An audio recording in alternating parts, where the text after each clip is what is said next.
there's hundreds and hundreds of seeds on top of these things, and that wind will pick it up and just scare it away.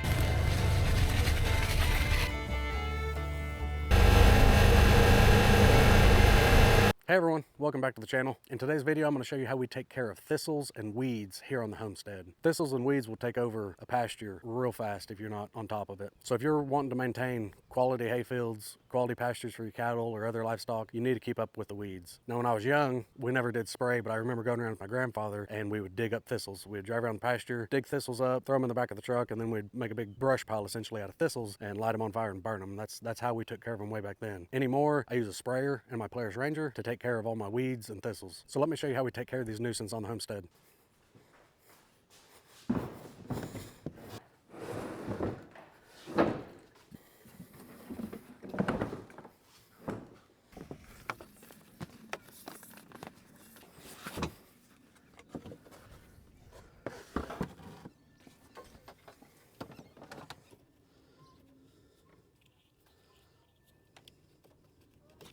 Okay, so the sprayer that we use on the side-by-side is a Fimco 65-gallon sprayer. It's got a high flow, 4.5 gallon per minute pump at 60 PSI. If you're curious of the part number for this particular sprayer, there it is.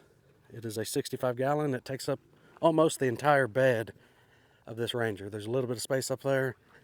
I do like to keep it right back here just because I can still close the tailgate, so I don't have to worry about it sliding out.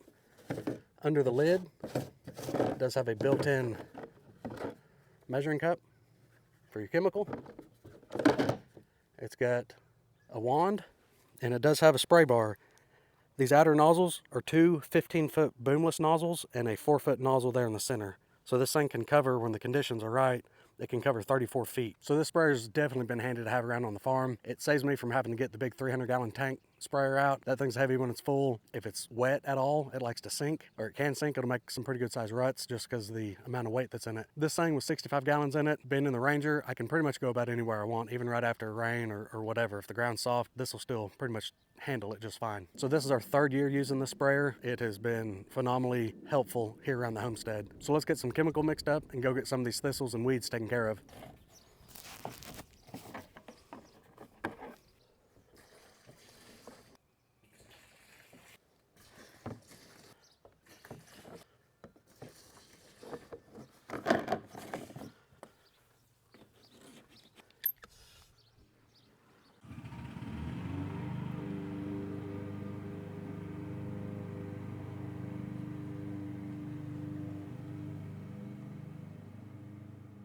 Now, I'm not going to explain to everyone how to mix their spray because everyone's got their own way they like to do it. You can use Dawn or any kind of dish soap in lieu of any surfactant. And basically what this is going to do, it's going to help this chemical cling to the leaves so the rain doesn't wash it off. I like to add it there towards the end and then finish topping off with water, and then I'll drive around for just a little bit just to help mix everything up real good.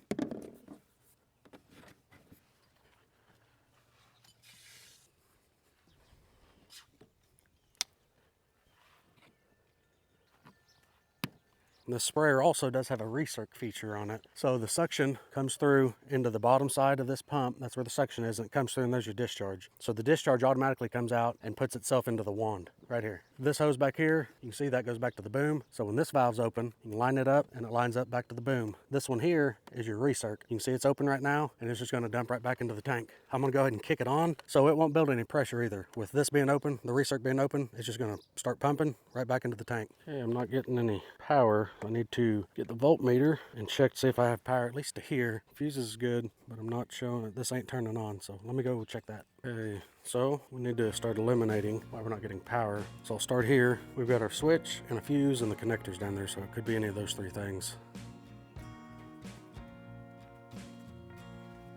And I'm showing no volts. And switch on. No volts. So that is the preferred way. Otherwise, if I did have electric to here, it would indicate more that the pump has electric to it and is not working. So those pumps are kind of pricey. Glad to know it's not that. Could be the switch, could be my connectors down there, or it could be this fuse. Let me do some digging and we'll see what it is. Got voltage there. Let's check here at the fuse. Set my positive in on the line side over here, back to ground. I've got voltage there. Let's check our fuse. Our fuse is good. It's got continuity going through it. That is pointing towards the switch. It could be out. I think I have another one of these. Let me look, but I'll check at the end again real quick just to make sure. It's kind of leaning towards it's the switch. Okay, put this back on voltage. Get our end, got our positive and our ground. Now we checked and we had power all the way to the fuse, and the fuse tested good. So the next thing in line is this switch. I'm not showing any power. Ooh, now I got power. Is that switch being wonky on us? I've got power. Okay, let's get this plugged back in and see if this will kick on.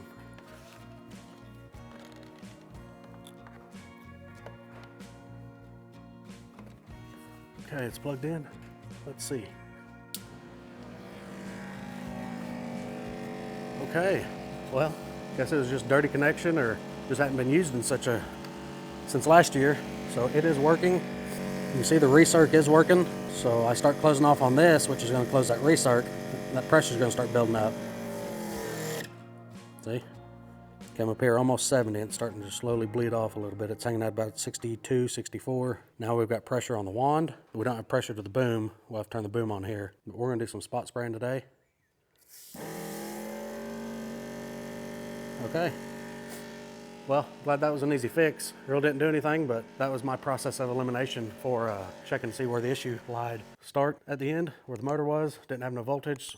Mess with the switch either way, still no voltage. Checked for voltage of the battery, that was good. Next in line was a fuse. Pulled the fuse out, checked it, fuse was good. Checked voltage where the fuse holder is, had voltage there. So next spot in line was the switch, and messed with it a few times back and forth, and it started working. So it's a good thing, saved me some money from having to replace the pump. Okay, well, let's go spray some weeds. Okay, I'm gonna go ahead and get the wand unrolled.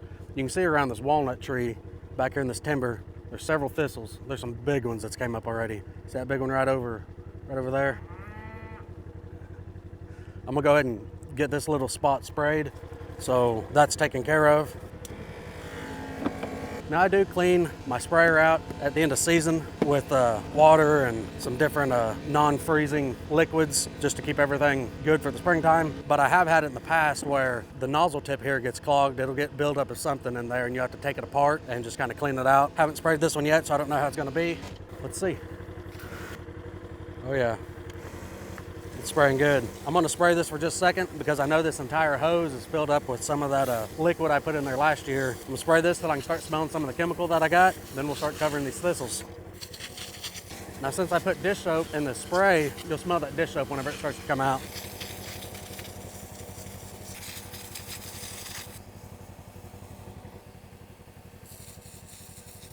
It's working good.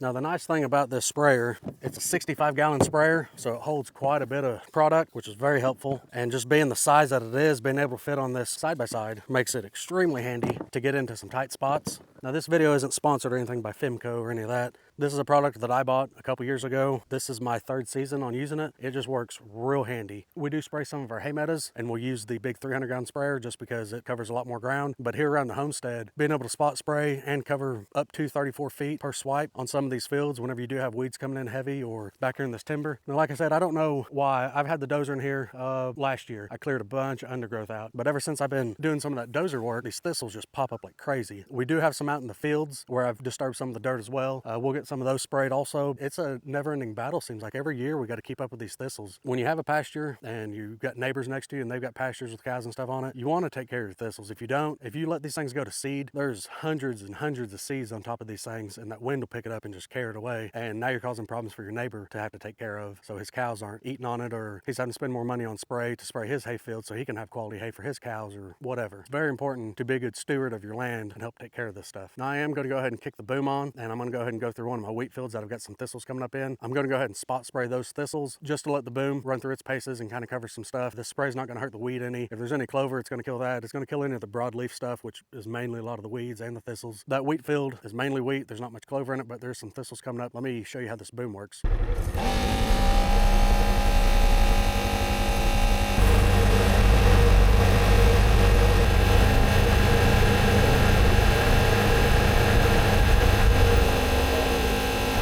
Now right here, I'm sure you can see all these thistles. I had a brush pile here up until last year. Right where that brush pile was, thistles are popping up like crazy. So I'm gonna go ahead and get all these things spot sprayed. We won't have to deal with them.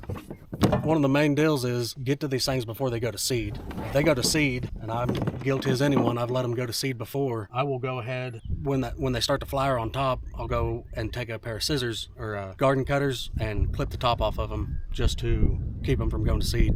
Spray them, clip the top off, and put the top in like a feed sack or something. And yes, I do know that I overspray everything. These things don't need that much. They're coming back because of the brush pile that was here. I dug a bunch of trees up, and I just want to make sure I get them killed. I've got one more little spot that was right next to the brush pile that I'm going to go ahead and spot spray it. The only improvement I think I would make on this is add a hose reel to it. That would make things a little handier for the wand when you do spot spray. I don't know if you could add a reel to it or not. I'm sure you could. I've got, I think, 2 more areas that I had brush piles that the thistles are coming in like mad right now. So I'm for sure getting those taken care of today. But that's the nice thing about the 65 gallons. You can go a long ways. Used to, the first sprayer that we had was just a little 25 gallon. I put it on the back of the 4-wheeler. It was mainly good for spot spraying, but it put a lot of weight on the backside of that 4-wheeler. It made it hard to steer. This thing, it handles this weight just fine. But I like it that I can go a whole lot further now. Anyways, let's get this boom kick back on.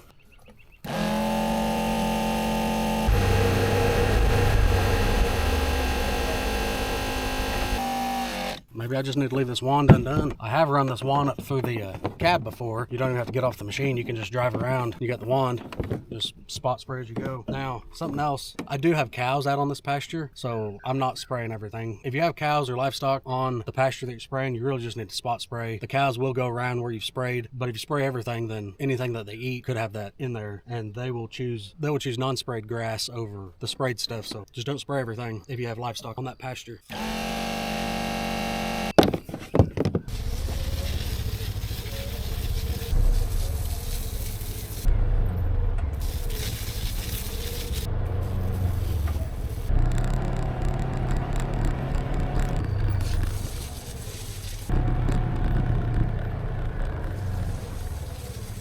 What's everyone's thoughts on these trees here in this brush pile that I cut up, or I pushed up probably 2 or 3 years ago? Well, the other day I came down and I took the axe to this.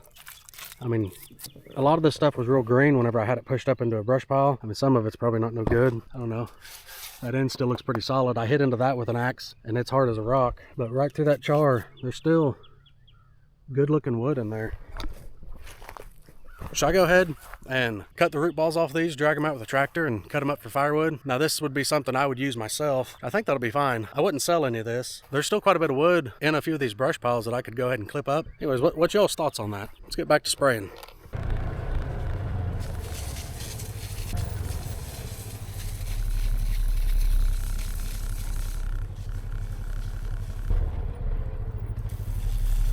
You just want to be real careful around your clover. This is that crimson clover field back over here that I planted.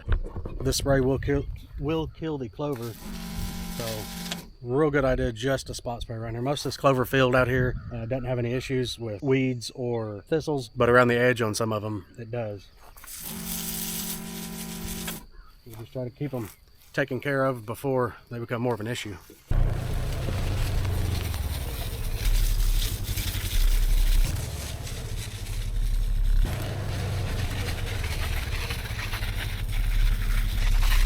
I'm gonna go ahead and kick the boom on for part of this. This is a area back in the timber that the cows really use, and it just grows a lot of weeds.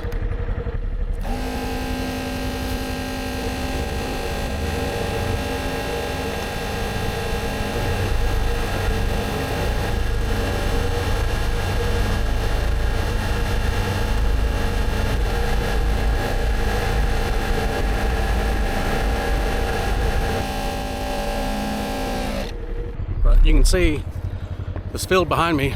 This used to look just like this about 2 years ago. Took the dozer through here, cleared a bunch of the undergrowth out, and made a big brush pile up on that far end. But last fall I planted all this in wheat, and back here in this timber on the bottom side of this hill has done really good. The cows have access to this. Here's the tops.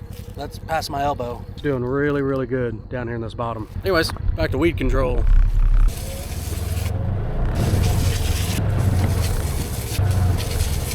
Okay guys, I really hope you found some of the information helpful in this video. If you want to know any more things about the Fimco 65-gallon UTV sprayer, drop a comment, let me know. I'll try to answer it for you. I've got a lot of spraying I got to get back to. I'm going to sit and watch the mama cows enjoy the crimson clover field here for just a little while and get back to spraying. If you found any of the information helpful in this video, go ahead and give the video a thumbs up. Consider subscribing to the channel, and we'll see you in the next one. Thanks.